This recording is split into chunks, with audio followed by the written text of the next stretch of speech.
Hai Lur, semoga sehat selalu ya.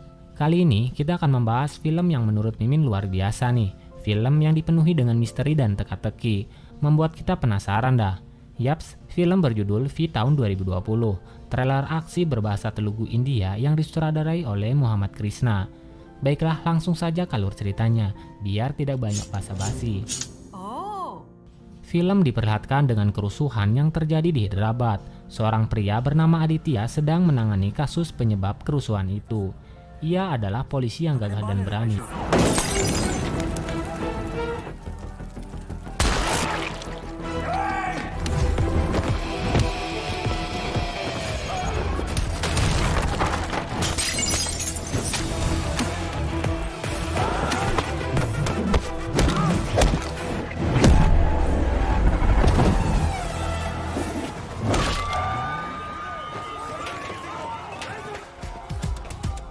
Karena keberhasilannya dalam menangani kasus, ia dianugerahi sebuah medali kehormatan. Setahun kemudian di sebuah klub, Aditya bertemu dengan seorang gadis yang bernama Apurva, seorang lulusan psikologi di universitas, yang berkeinginan untuk menjadi penulis novel kriminal. Perbincangan itu membuat Aditya dan Apurva menjadi saling tertarik satu sama lain. Di malam yang sama terlihat Inspektur Prasad diikuti oleh seorang yang misterius. Saat di dalam rumahnya, Inspektur Prasad dihabisi oleh orang misterius itu. Pagi harinya, Aditya mendapat kabar bahwa Inspektur Prasad telah tewas. Ketika Aditya melihat mayatnya, terlihat pesan bahwa orang misterius itu menantang Aditya. Nah, karena orang misterius ini belum diungkapkan namanya, kita panggil Kopet saja dulu ya. Kemudian di kantor polisi, Aditya segera menyelidiki kasus Prasad. Rekan Aditya mendapatkan informasi sebelum kematiannya, Apurva pernah menghubungi Inspektur Prasad. Dari situ Aditya mulai mencurigai Apurva, lalu datang menemuinya. Apurva menjelaskan alasan dia menghubungi Prasad untuk meminta dan mempertemukan Aditya lewat Prasad. Ketika Aditya sedang berbicara dengan Apurva, si Kopet menghubungi Aditya. Mengetahui itu, Aditya segera melacak lokasi bersama rekan-rekannya. Namun di sana Aditya tidak menemukan. Lalu si Kopet menghubunginya lagi, menantang Aditya untuk mencegah 4 orang yang akan dibunuhnya. Jika Aditya gagal, maka Aditya harus mengembalikan medali dan mengundurkan diri dari kepolisian. Mendengar itu, Aditya pun menerima tantangannya. Scene berlanjut. Aditya menemui seseorang sebagai informan Prasad. Ia mendapatkan kabar bahwa Prasad bertemu Malik. Keduanya pernah mendapatkan ancaman yang sama. Ketika Aditya ingin menemui Malik, ternyata Malik sudah dihabisi oleh si Kopet lebih dulu. Lalu Adit dan rekan-rekannya melihat keadaan Malik yang mengenaskan. Keesokan paginya tim forensik menemukan sesuatu di mulutnya, di mana itu adalah sebuah petunjuk untuk Aditya siapa yang akan menjadi korban selanjutnya. Lalu Aditya menemui Apurva, meminta ia menceritakan ketika Apurva menemui Prasad dan Malik, di mana mereka membicarakan sesuatu berisi tentang ancaman pembunuhan untuk mereka berdua. Apurva mengingat nama orang yang mengancam mereka berdua adalah Vicky. Mendengar nama itu, Aditya mengingat petunjuk yang ditinggalkan si Kopet, yaitu catatan yang memiliki simbol V. Lalu Aditya pun menduga si Kopet adalah Vicky. Setelah mengetahui alamat Vicky, Aditya bersama rekan-rekannya menemui orang yang bernama Vicky. Setelah bertemu, ia mengatakan jika ancamannya kepada Malik hanyalah main-main, karena Malik telah merebut tanahnya, sedangkan Prasad telah membantu Malik. Aditya pun tidak percaya begitu saja. Lantas Aditya bertanya, apakah ada seseorang mencurigakan yang mengenal Prasad dan Malik? Vicky menjawab, ada seseorang yang menanyakan Prasad dan Malik kepadanya.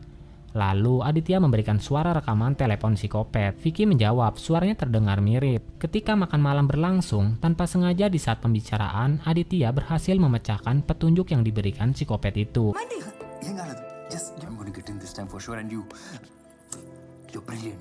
Bahwa si Kopet akan menargetkan seseorang di Mumbai. Malam itu Adit segera pergi ke Mumbai, tepatnya di sebuah hotel yang sudah tak beroperasi. Benar saja, si Kopet sudah ada di sana malam itu. Ia berniat menemui mafia dengan berpura-pura ingin membeli senjata tersebut.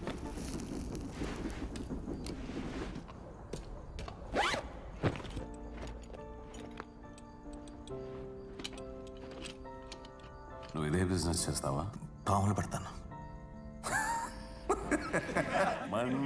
Tapi setelah senjata didapat, si Kopet justru menghabisi semua orang yang ada di kelompok itu.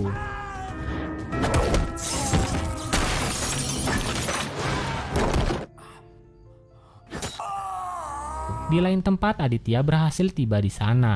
Namun sudah terlambat, karena si Kopet sudah selesai menghabisi kelompok itu. Aditya sempat melihat wajah si Kopet itu dan langsung mengejarnya. Saat hampir tertangkap, Aditya ditabrak mobil. Kembali ke TKP, Aditya pun mendapat pesan dari si Kopet itu berisi sebuah foto. Ternyata foto itu adalah foto Aditya saat bersekolah dulu, dan di sebelah foto Aditya terlihat foto anak laki-laki yang dilingkari merah bernama Vishnu. Aditya memutuskan pergi ke sekolahnya saat dulu, mencari informasi tentang Vishnu. Ia mendapatkan kabar bahwa Vishnu menjadi tentara militer, dan ditemukanlah teman dekat Vishnu, yang juga seorang tentara militer. Saat ditemui, ia terlihat dalam keadaan yang memprihatinkan, duduk di kursi roda. Singkat cerita, ia menceritakan sosok Vishnu ini. Vishnu adalah seorang tentara militer. Dia adalah tentara yang pemberani dan memiliki kemampuan yang luar biasa dalam mengatasi teroris. Vishnu menikahi seorang wanita cantik yang bernama Saheba. Saheba adalah gadis yatim piatu. Namun Vishnu sangat bahagia bisa hidup bersama Saheba. Ditambah Saheba positif hamil. Di saat kandungan Saheba mulai membesar, Vishnu mendapat panggilan tugas yang tak bisa diabaikan. Saheba pun merelakan kepergian Vishnu dengan berat hati. Suatu hari di perjalanan, ketika timnya mendapatkan tugas untuk menyergap teroris, di perjalanan mobil yang ditumpanginya dibom dan jatuh ke sungai.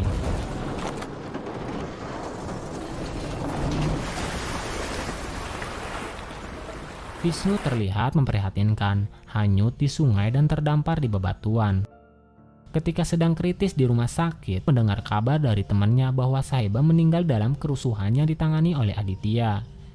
Itulah cerita yang sebenarnya Vishnu.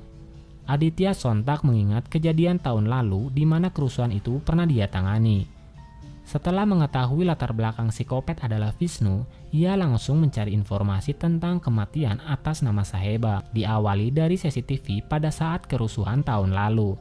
Setelah mencarinya, Aditya tidak menemukan orang yang bernama Saheba. Selang beberapa lama, kemudian Aditya mendapatkan informasi di lingkungan tempat tinggal Saheba. Di sanalah diketahui Saheba pergi ke toko perhiasan bernama Jeweler pada hari di mana kerusuhan itu terjadi. Aditya pun langsung mendatangi toko perhiasan itu dan meminta rekaman CCTV. Tetapi manajer tak bisa memberikan rekaman itu dengan alasan rekaman CCTV sudah dihapus setiap bulannya.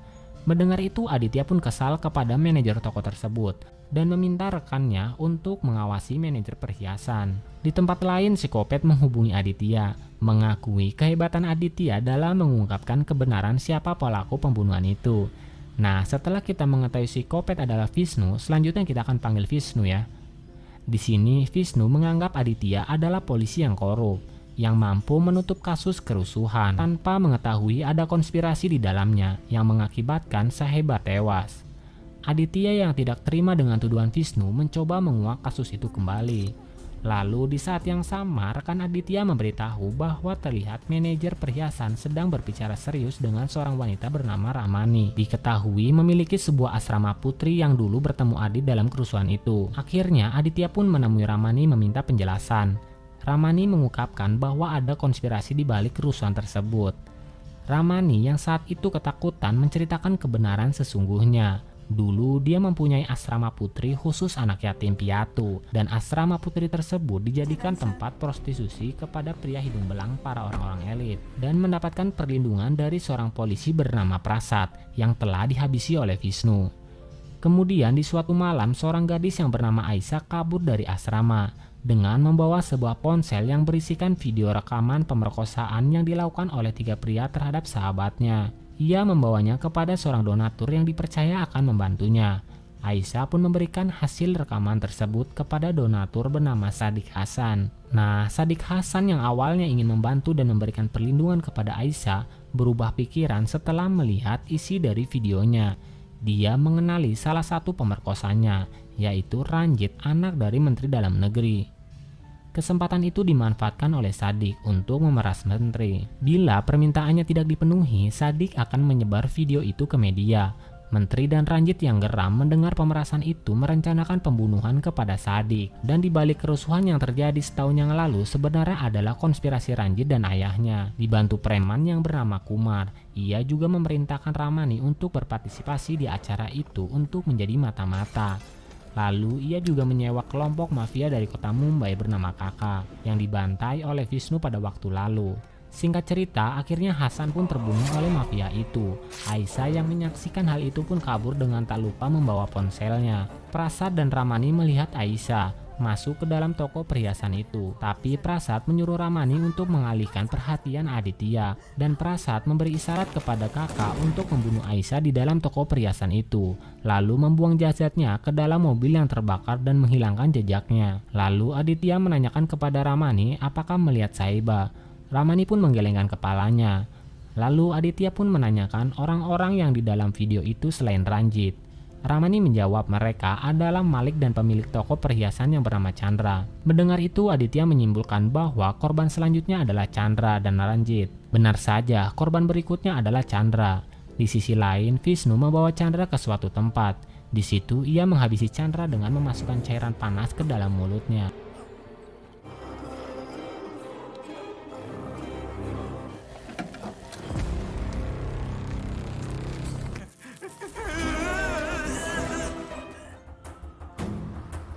Lalu memberikan petunjuk lagi untuk Aditya korban selanjutnya. Di kantor polisi, Aditya membahas mengenai pola pembunuhan Vishnu ke atasannya dan melaporkan korban selanjutnya adalah Ranjit, anak dari Menteri Dalam Negeri. Maka dari itu dia meminta izin kepada atasannya untuk melakukan operasi penyamaran. Diketahui Ranjit akan merayakan ulang tahunnya di suatu pulau di Thailand. Tiba di pulau, Aditya pun datang dengan timnya. Tidak lama kemudian, saat acara ulang tahunnya dimulai, Vishnu pun datang ke sana menghabisi anak buah Ranjit.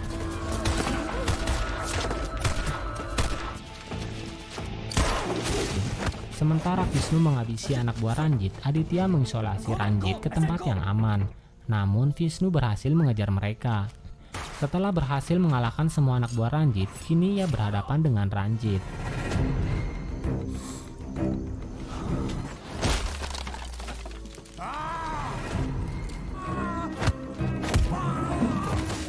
Naasnya bagi Ranjit, dia pun terbunuh dengan kepala terpenggal dan meninggalkan catatan untuk Aditya bahwa Vishnu akan segera menemui Aditya.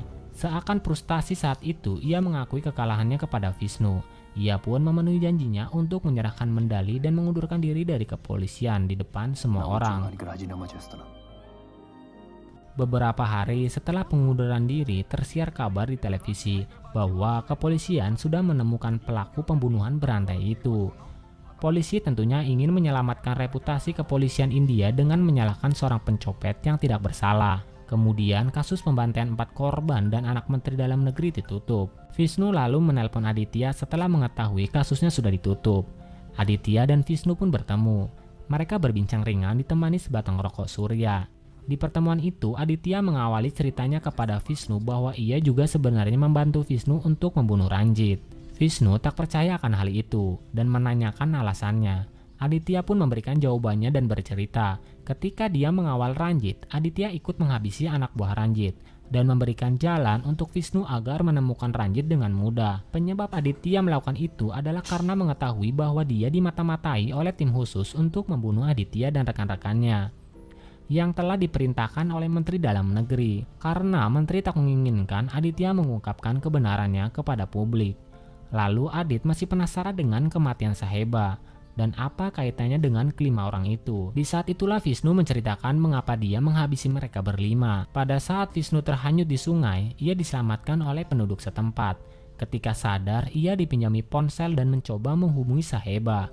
Namun ponselnya Sahiba tidak aktif. Kemudian Vishnu mengingat bahwa Sahiba selalu mengirim email kepadanya. Ketika email dibuka, ternyata benar. Terdapat email dari Sahiba berupa video dengan seorang gadis bernama Aisyah yang terjebak di toilet. Dalam video itu, Saheba menceritakan bahwa ketika dia di toko perhiasan, ia terjebak dalam kerusuhan. Ketika itu, Aisyah yang mencoba kabur dari kejaran kakak, ia mendapatkan bantuan dari Saheba untuk bersembunyi di kamar mandi. Di situ, Saheba memberitahu konspirasi kelima orang yang dihabisi Vishnu. Dan ketika selesai merekam video, Saheba dan Aisyah pun berhasil ditemukan oleh kakak. I love you. Ketika Saheba dan Aisyah berhasil ditemukan, Saheba mencoba melawan. Karena Saheba ikut campur, akhirnya Saheba ikut dibunuh bersama Aisyah. Itulah alasan mengapa Vishnu mengincar Aditya. Vishnu mendengar Adit mendapatkan medali kehormatan atas usaha penyelamatan 30 orang di kerusuhan itu.